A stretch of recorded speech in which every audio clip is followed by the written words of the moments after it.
இன்னைக்கு எதோ திருடுவாங்க, பணத்தை திருடுவாங்க, நகையை திருடுவாங்க, பொருளை திருடுவாங்க. இப்ப என்னன்னா உடம்புல இருக்கிற கிட்னி திருடுறாங்க. நீ உஷாரா இருங்க.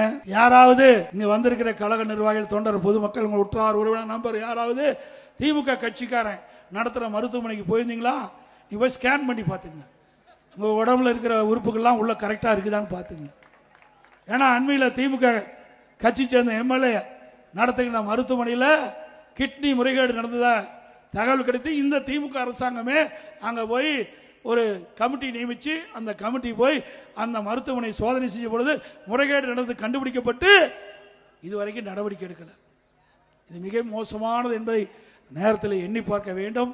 அதிமுக ஆட்சி வந்த பிறகு முறையாக விசாரிக்கப்பட்டு இப்படி ஏழை எளிய வறுமையில் இருக்கின்ற மக்களை கிட்னியை திருடுகின்ற அந்த நிலை மாற வேண்டும்.